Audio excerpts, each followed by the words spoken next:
चला तर मंडळी, आज बनवूया उन्हाळी वाळवण साबुदाणा बटाटा पापड। तर त्यासाठी बटाटे टाकलेले आहे कुकरमध्ये। इकडं आपला साबुदाणा मी आता मस्त असा भाजून घेत आहे। तोपर्यंत आपल्या बटाट्याला पण उकळी यायला लागलेली। त्याच्यानंतर झाकण लावून घ्यायचं आणि कुकरला 4 ते 5 शिट्ट्या देऊन घ्यायच्या। बटाटा आपला चांगला शिजून घ्यायचा। तोपर्यंत आपला साबुदाणा पण इथे भाजून झालेला आहे। साबुदाणा एक प्लेटमध्ये काढून त्याला थंड होण्यासाठी ठेवायचं। तर आपला साबुदाणा आता थंड झालेला आहे। त्याला आता मिक्सरच्या भांड्यामध्ये टाकून घ्यायचं आणि बारीक असं त्याला वाटून घ्यायचं। जेवढं होईल तेवढं बारीक त्याला वाटून घ्यायचं।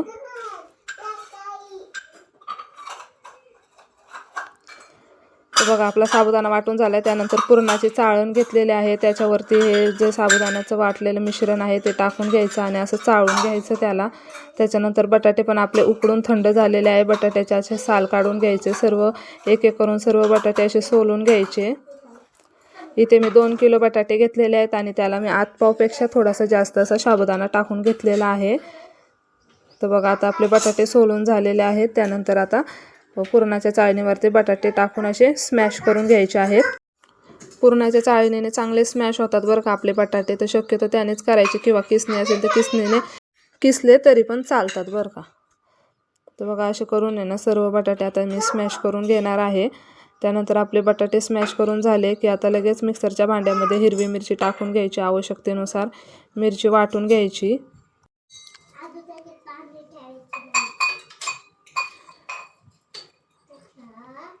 हिरवी मिरची वाटून झाले की जे आपण बटाटे किसले होते आणि साबुदाणा वाटून घेतला त्याच्यामध्ये टाकून घ्यायचं आणि चांगलं हाताने असं व्यवस्थित त्याला सर्व एकजीव होईपर्यंत असं मळून घ्यायचं। चवीपुरतं मीठ टाकून घ्यायचं। आपल्या पापड्यांसाठी जेवढं आपल्याला हवं आहे तेवढं प्रमाणातच टाकायचं, नाही तर मग पापड्या आपल्या चवीला काही एवढे छान लागणार नाही। त्यानंतर पुरणाच्या चाळणीवरतीच मी स्टीम व्हायला ठेवलं होतं। पाण्याला उकळी आल्यानंतर स्टीम करून घ्यायचं।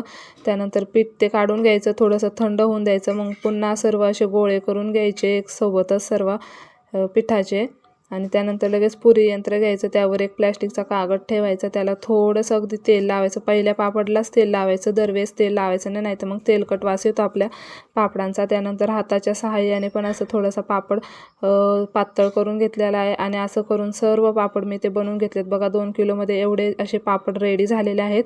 एक दिवस घरात आणि एक दिवस कडकडीत उन्हात मी पापड वाळून घेतलेले आहे। मस्त असे पापड आपले रेडी झालेले आहेत पातळ। आता मी ते तुम्हाला तळून दाखवते। तर बघा मस्त तेल गरम झालं की पापड टाकून घ्यायचा। मस्त आपला पापड असा फुलून मोठा होत आहे आणि खायला टेस्टी पण खूप झालेले आहे। रेसिपी जर तुम्हाला आवडली असेल मंडळी तर व्हिडिओला लाईक करा, व्हिडिओ शेअर करा आणि आपल्या चॅनल एक सबस्क्राईब करून घ्या। तर बघा मस्त असे आपले साबुदाणा बटाटा पापड रेडी झालेले आहे।